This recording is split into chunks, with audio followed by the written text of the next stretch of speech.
Now, look, Trump was hosting a roundtable at the White House on Antifa. This is what the president had to say. The epidemic of left-wing violence and Antifa-inspired terror has been escalating for nearly a decade. At universities, Antifa has organized riotous mobs to attack campus speakers. I see it all the time. And these are agitators, anarchists, and they're paid. And you'll find that out. You'll be finding it out very soon. You should see what we have on these people. These are bad people. These are people that want to destroy our country. We're not going to let it happen. Plenty of independent journalists attended and spoke about how they've been targeted by Antifa-like thugs and who have been protesting outside Portland's ICE facility. Just less than a week ago, independent journalist Nick Salter was arrested after he was allegedly targeted by ICE. But listening to Donald Trump there, he's certainly cracking down. Yes, Antifa is a notoriously difficult group to track down because it's diffuse, it's decentralized, there isn't a clear leadership. But as you mentioned, these are people of violence, they are thugs, and they should be treated as such.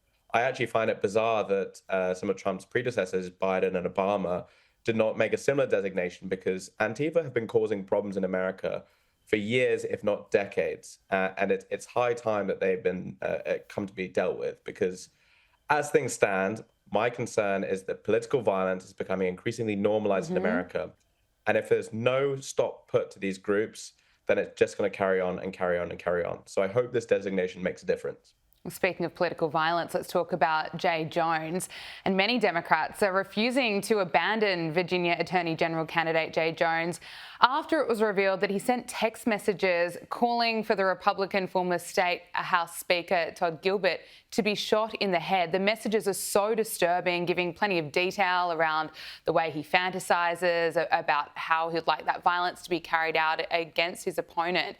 Now, Nancy Pelosi was asked about Jay Jones today, and this was her response. A scandal over text messages in which he, the Democrat, said that the GOP Speaker of the House of Delegates should get 2 bullets to the head for how he paid tribute to a former moderate Democratic lawmaker who died. He has apologized. Should he get out of the race? Well, that's up to the people, the leaders in Virginia. They have said he has apologized. What I understand is they say that on balance he's the better person to be Attorney General. But that's up to them. But I wish there would be enough fuss of all the times that people have said they were going to put a bullet in my head right in public. Yeah, I don't know what to make of that. I think it's really a new low when you've got high-profile Democrats essentially continuing to endorse this candidate by not calling on him to withdraw. It's a strange thing to see for a party that supposedly prides itself on civility and decency. These messages are twisted, they're sick, and I would condemn it if it came from a Republican, just as I do as it comes from a Democrat. I cannot believe that Democrats have not expressed any discomfort or at least criticized what's going on here. Now, from what I've been reading, Jay Jones has called off a fundraiser, and I have a sneaking suspicion that this campaign may not last all the way through. All I can hope for is that that does happen and he is replaced, because for the good of the body politic, this is a pretty sickening thing to see. 100%. Now, there have been a few meltdowns in the CBS Newsroom over the news that the brilliant journalist Barry Weiss has become the new editor-in-chief following Paramount Skydance $150 million acquisition of her outlet, The Free Press. And it's pretty funny to read some of the commentary around this. One staff member apparently said it's utterly depressing. I saw another Guardian article today saying that she's a weird and worrisome choice as top editor for CBS News. I mean, of course, this Liberal meltdown was going to happen. It's to be expected. I mean, the left, I suppose, have such an issue with some of the reporting that is carried out on the Free Press. It challenges DEI, gender ideology, and of course media narratives against Israel. And looking at CBS's news coverage, particularly last year, we saw the editing of Kamala Harris's interview to make her sound better than she actually was. They also admitted to editing Joe Biden's interview to make him sound all there, which would have been quite difficult. Look, James, I want to get your perspective on all of this. I certainly think it's great for journalism that she'll be bringing a fresh perspective. I think so too. And I think the free press is one of the few rays of light in a pretty dark world in media. The legacy media in particular, and CBS is a real standout here. There has been zero introspection and zero kind of interest into why they have lost the faith of the public. The media in America, and actually for most of the Western world, is one of the least trusted institutions in the planet. So it's no wonder that they've got an outside choice to come in and try and shake things up. Barry Weiss's the Free Press's office is actually 2 blocks down from Unherd's in New York, and we think they do great work. We should be proud and we should commend exactly what she's accomplished. She has turned a Substack into a $150 million enterprise in the space of 5 years. CBS could only dream of something like that. And I really hope this is the wake-up call the journalists at those kind of institutions get. 100%. James, I want to ask you about something that's happening here in Australia. I know we normally cover global issues, but the Sex Discrimination Commissioner, Dr. Anna Cody, is now facing pressure to resign after saying she does not understand the term biological men. So she was grilled after making comments last month where she claimed that we are not one version of woman and great diversity is among women. And she now says that she doesn't understand the term biological man. Listen to this. There are a range of people who identify as women who are women. Did you mean that biological males can be women? Men.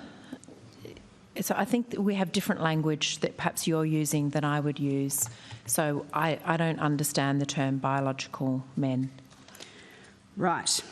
This might be a short tranche of questions then. So she's on more than $300,000 a year thanks to the Australian taxpayer. Here in Australia, we have situations where biological men are in female prisons. Biological men have been given the right to access female-only apps. The role of the Australian Sex Discrimination Commissioner is supposed to be to defend women from discrimination, and she apparently no longer understands what a biological man is, what that means, James. I feel like most of the world has really moved on from this woke nonsense, but not here in Australia. Yeah, I thought so too. This is like the Japanese soldier that's still fighting on the Filipino island, not realizing the war ended 20 years ago. It's just shocking that these people are still in positions of power and they still cannot answer a question that any toddler on the street could answer. I mean, imagine asking a politician this 40 or 50 years ago. A journalist would have been laughed out the room. Now they only have to ask one question and it completely downfunds them. And I just cannot get my head around why some people are so committed, this ideological commitment to a basic mistruth, an untruth, a falsehood, and they persist all the way through to 2025. It just beggars belief. Yeah, it's a basic truth, as you say. Finally, I want to finish with what's happening in the UK. Nigel Farage remains ahead in the polls, and this week he announced that 20 councillors, or Conservative councillors, defected to Reform. Now, listening to Nigel Farage, he's really on point. He just recently vowed that he'd rather go to jail than carry a digital ID card. He continues to be very strong when it comes to the small boat crisis, which reached another milestone with 35,000 migrants crossing the channel illegally this year, James. So it doesn't surprise me.